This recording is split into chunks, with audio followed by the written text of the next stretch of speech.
Bom dia, pessoal, tudo bem? Nós somos o grupo 8, onde o grupo é composto pela Eduarda, pela Heloísa e por mim. E a docente responsável é a Heloísa Matei. Nós vamos estar apresentando sobre o tema termodinâmica. Caso eu demore para começar a falar, é porque a minha internet está bem ruim hoje, tá? Então, a nossa apresentação ela iniciará falando sobre a introdução, o conceito, a entropia, processos cíclicos, a segunda lei da termodinâmica, máquinas térmicas, tipo, rendimento e eficiência dos processos, a conclusão e referências.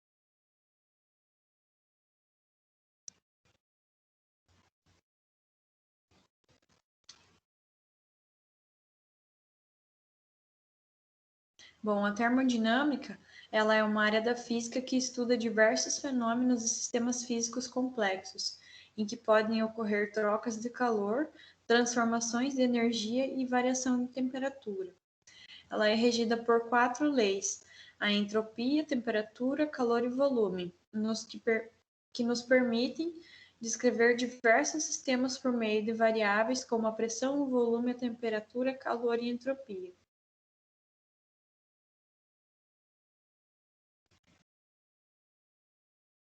A termodinâmica, ela é uma descrição estatística da natureza, onde que por meio dela é possível conceber o comportamento macroscópico de sistemas que contenham muitos corpos, aonde que inicialmente a termodinâmica tinha como objetivo estabelecer relações entre o calor e o trabalho.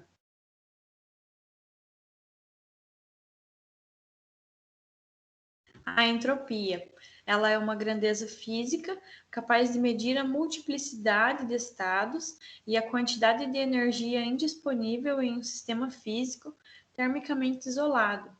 A entropia, ela é usada na mecânica, na estatística e na termodinâmica, aonde que ela mede o grau de desordem do sistema. Podemos dizer que quanto maior for a variação de entropia do sistema, maior será a sua desordem, ou seja, menos energia estará disponível para ser utilizada.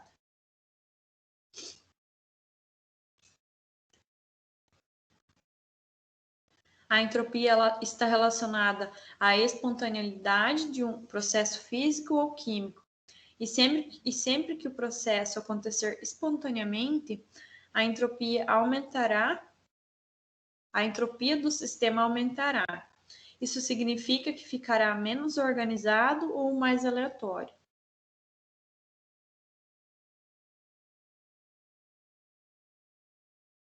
Um exemplo é de um frasco de vidro quando cai ao chão e ele se parte em pedaços menores. Esse processo, ele é espontâneo, já que a gente espera que isso aconteça. Só que, no entanto, não podemos esperar que o processo ele retroceda naturalmente. O vaso ele jamais ganhará altura e volume, ele jamais ganhará altura e voltará para sua posição original. Caso isso fosse possível, a entropia do sistema diminuiria e o processo seria não espontâneo. Então, quando o vaso de vidro se quebra, a sua entropia e o seu número de estados aumentam.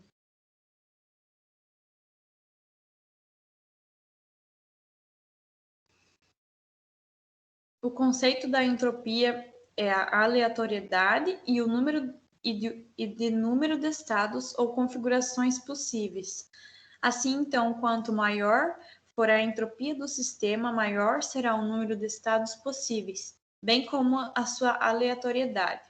O aumento da entropia está associado ao aumento do número de estados possíveis.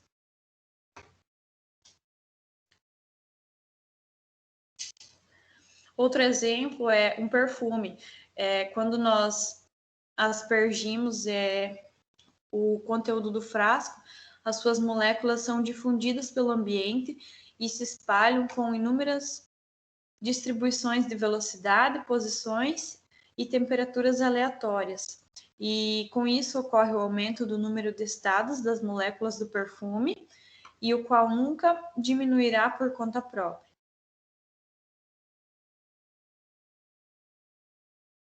Então, a fórmula da entropia, nós podemos estar observando ao lado, aonde que ΔS é a variação da entropia, que é igual a ΔQ, que é a quantidade de calor, dividido pela temperatura.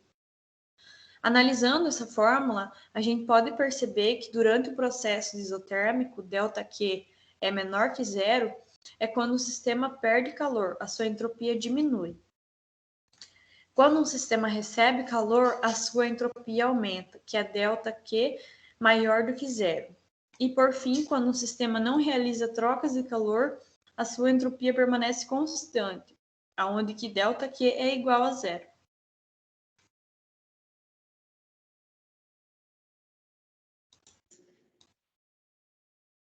Processos cíclicos. Chamamos de transformação cíclica todo o conjunto de transformações termodinâmicas que tem como estado final o próprio estado inicial. Ou seja, uma transformação na qual voltamos para o estado inicial ao encerrarmos o processo. Um exemplo seria o gás ideal. Uma transformação cíclica de um gás ideal ocorre quando, após uma sequência de transformações distintas, os valores de pressão, volume e temperatura são idênticos aos do início do processo. Isso significa que, ao final da transformação, o gás se encontra no mesmo estado termodinâmico. Uma consequência disso é o fato de que a variação da energia interna do gás é nula ao final do ciclo. Lembrando que a energia interna depende da temperatura.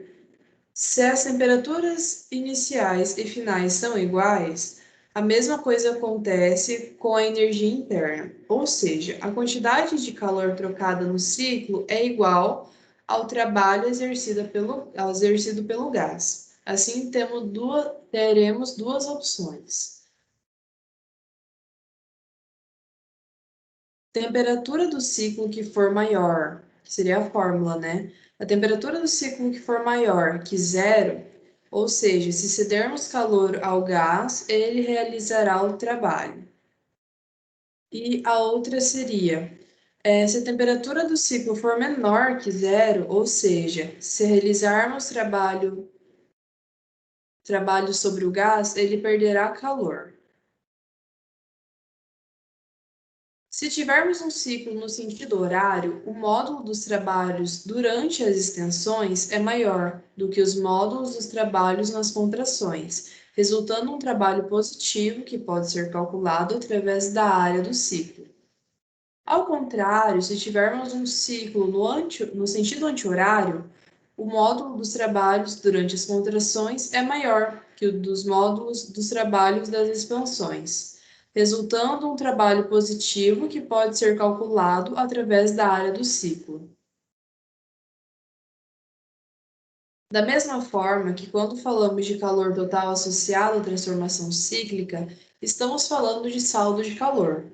Em algumas transformações, o gás pode receber calor, em outras perder. O que denominamos de calor trocado ao longo do ciclo é a diferença entre os módulos das quantidades de calor recebido, que é o calor do ciclo igual ao calor recebido menos o calor cedido.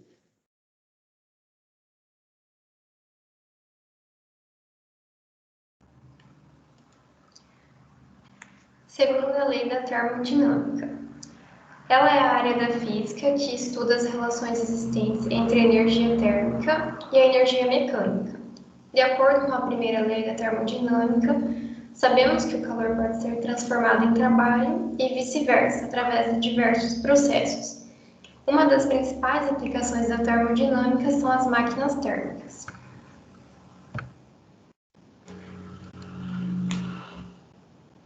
Máquinas térmicas é a segunda lei da termodinâmica. Chamamos de máquina térmica qualquer dispositivo capaz de converter calor em trabalho útil. Em geral, as máquinas térmicas operam em ciclos conhecidos como ciclos termodinâmicos. Alguns exemplos comuns de máquinas térmicas são as máquinas a vapor utilizadas em trens e navios os motores de automóveis e até mesmo os reatores nucleares. Aqui tem um exemplo de uma máquina a vapor de um trem e aqui do lado do navio.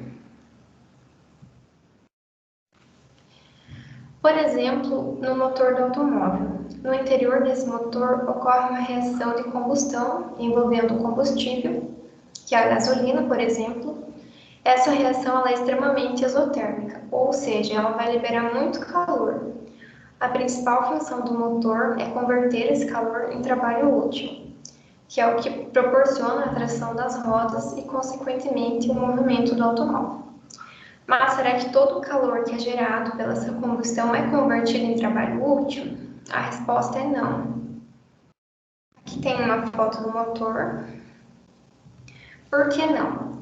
Segundo Kelvin Blunt, o enunciado dele diz que é impossível construir uma máquina que, operando em ciclos termodinâmicos, tenha um único efeito em converter integralmente em trabalho todo o calor recebido. Ou seja, o que ele quis dizer com isso? Que nenhuma máquina térmica ela é capaz de transformar em trabalho todo o calor que ela recebe. Sendo assim, podemos concluir também que, para toda máquina térmica, parte do calor recebido, que é aquele que não foi convertido em trabalho, ele vai ser rejeitado durante o processo. No exemplo dos automóveis, esse calor rejeitado vai sair através do escapamento.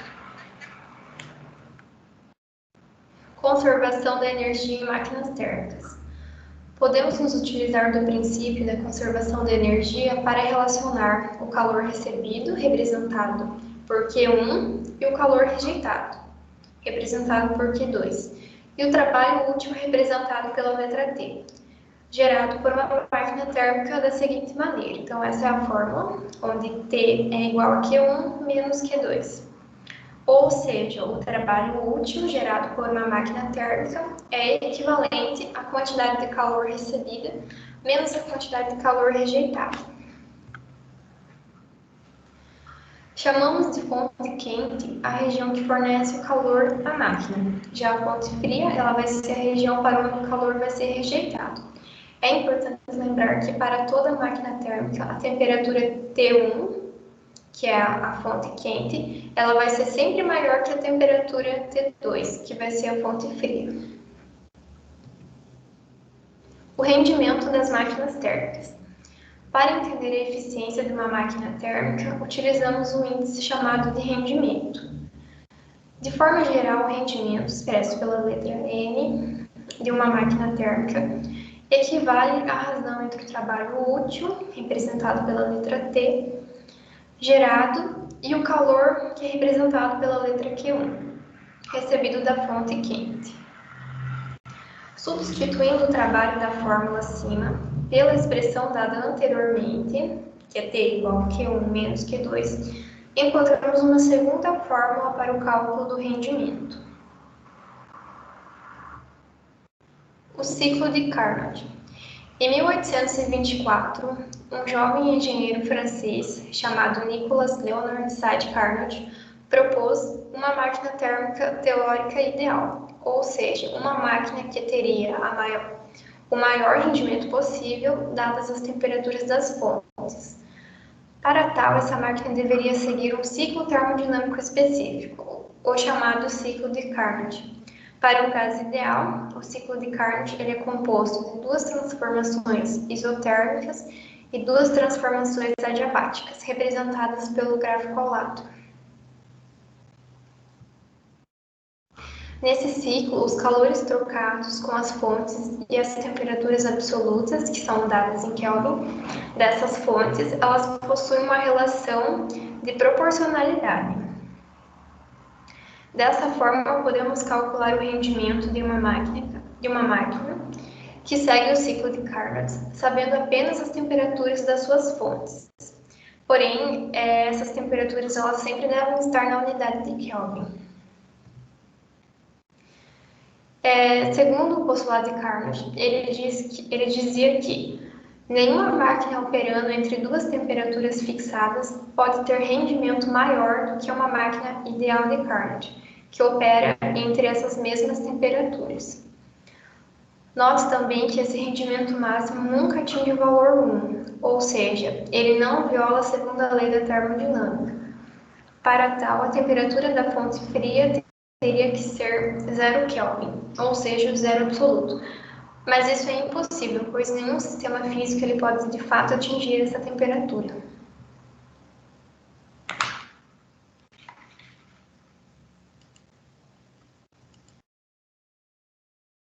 Refrigeradores e a segunda lei da termodinâmica. No segundo enunciado da segunda lei da termodinâmica, o enunciado de Clausius. É impossível que uma máquina, sem a ajuda de um agente externo, consiga conduzir calor de um sistema para outro, que esteja a temperatura maior. Ou seja, o calor nunca irá fluir espontaneamente de um corpo para o outro mais quente. Por exemplo, se você largar uma xícara de café quente sobre a mesa, o calor que vai fluir do café, que é a temperatura maior, para o ambiente, que tem a temperatura menor, e nunca ao contrário.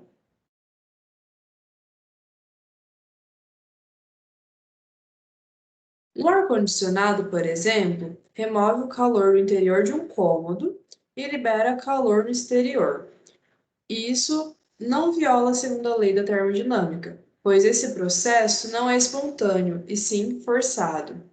Na física, chamamos de refrigerador uma máquina capaz de transferir o calor de uma região mais fria para uma região mais quente. Para forçar essa transferência, é necessária a realização de um trabalho por parte da máquina.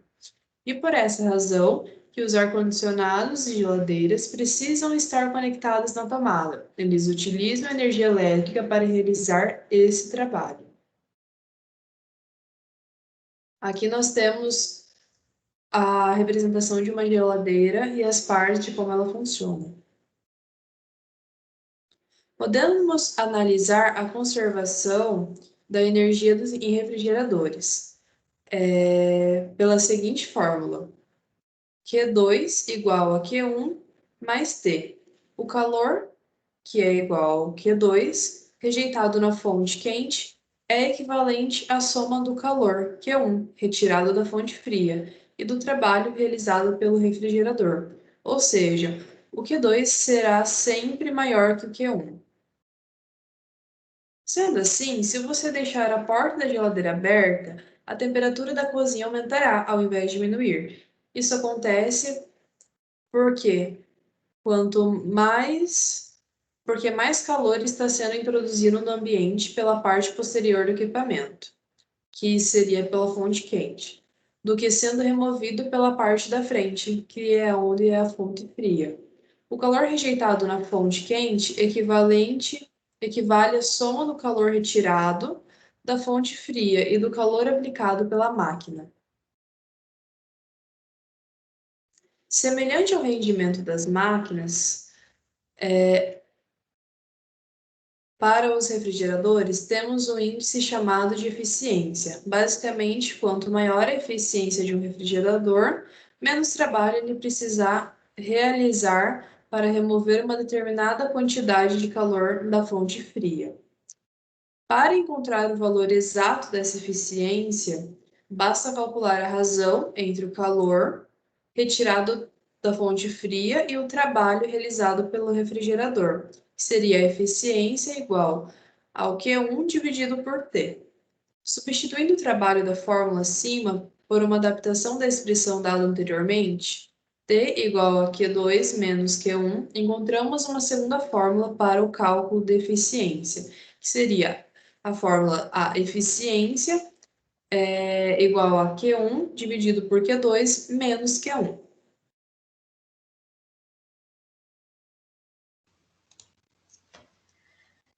Então, nós podemos concluir que a termodinâmica ela é uma área da física que estuda diversos fenômenos e sistemas físicos complexos e que podem ocorrer trocas de calor, transformações de energia e variações de temperatura.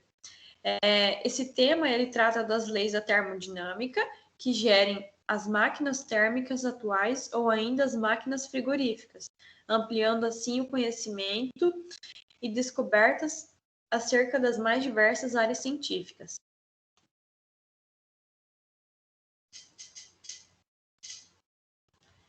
Então, nós finalizamos a nossa apresentação. Obrigada a todos pela atenção e estamos disponíveis a perguntas.